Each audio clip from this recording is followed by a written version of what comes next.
think you know already, street photography is my favorite kind of photography. And it's been a while ago, but on Google Plus a few people asked me how to do proper street photography. Let me disappoint you right away. I don't know.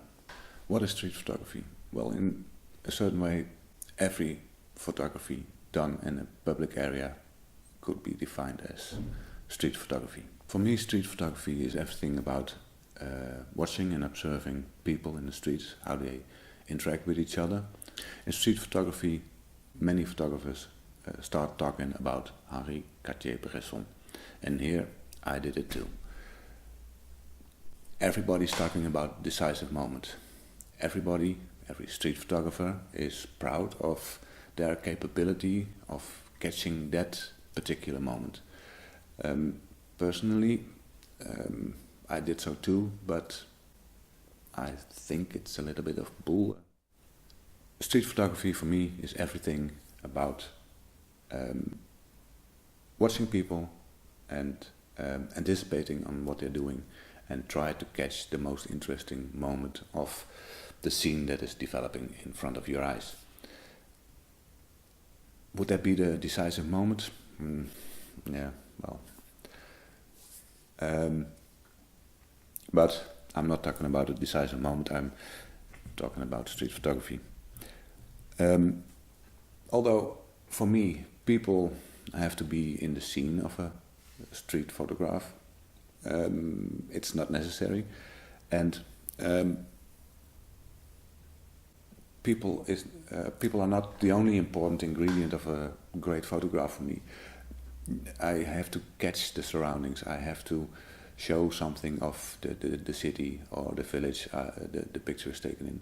I have to show something of the period, the era the picture was taken in. For instance, if you look at pictures of Robert Frank, or for that matter Vivian Maier, if you look at those pictures, you will see in what period of time they were taken. You can even tell in what country those pictures are taken, and sometimes maybe even the city. Main subject of those images are always people. People could be the main subject in those pictures, but the surroundings do very much matter too. And when I started street photography, I was aiming for faces, portraits, and I literally thought at that moment, I don't need a studio, I don't need models, I can take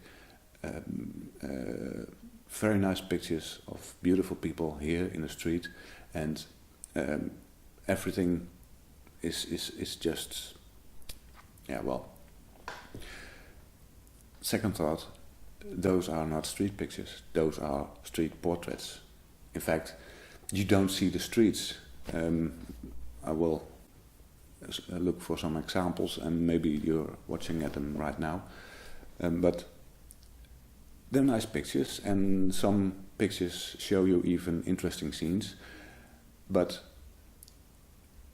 those could have been taken anywhere, in any city. They could even been taken inside the studio, and that doesn't say anything about the quality of those pictures, but it does say something about it being a street photograph or not.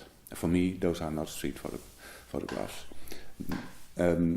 So later on, I studied other photographers like Robert Frank, Vivian Maier, Henri Cartier-Bresson. There he is again. And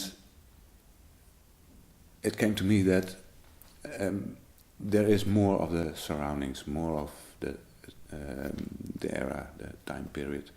There is more definition in the picture of where and when those pictures are taken. And that makes street photography for me a game between two main subjects. It's a human being on the one hand, and on the other hand, it's the surroundings, the backdrop, the era. And if you combine them in a good way, then you have a great street picture. So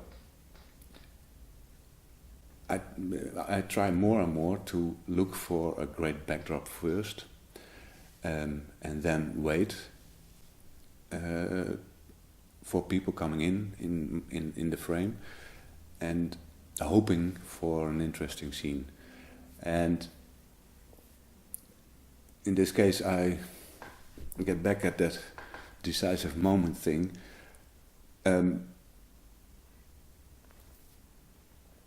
Many people think you have to be very lucky to see an interesting scene just in front of your eyes, just in time that you can click and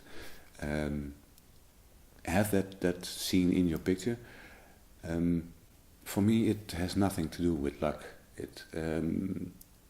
First of all, when you see people walking down the street, it's pretty easy to predict where they will be in, let's say, 4 or 5 seconds. So, position of those people in the near future can be determined. So, getting your camera ready for that distance, for that spot, is possible. You can pre-focus and you can get ready. You can see what the backdrop will be if you take the picture when those people are exactly in that spot.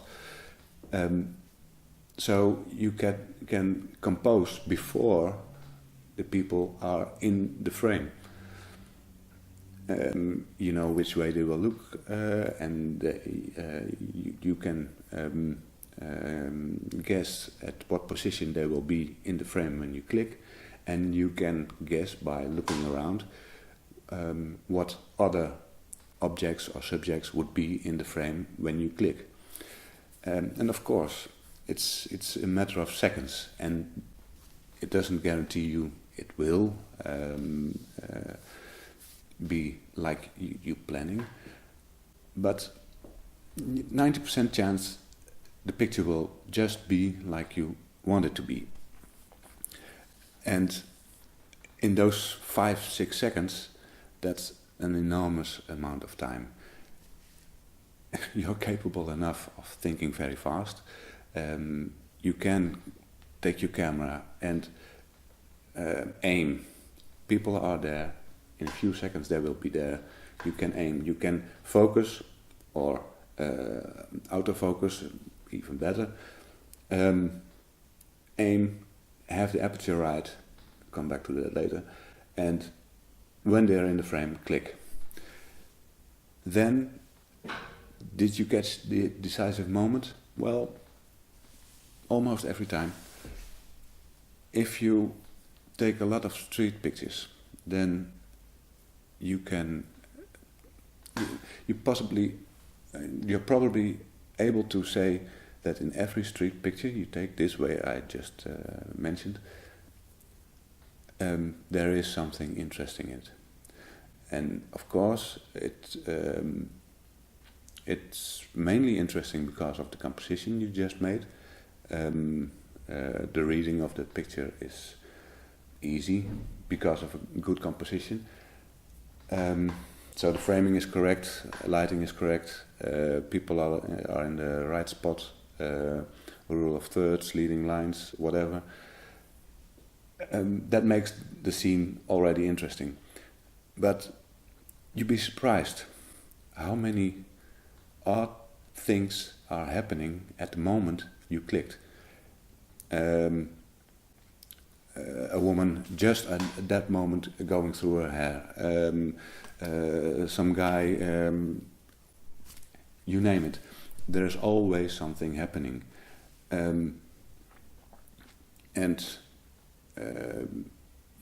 You would see that many of the pictures you take this way turn out to be pretty good street pictures.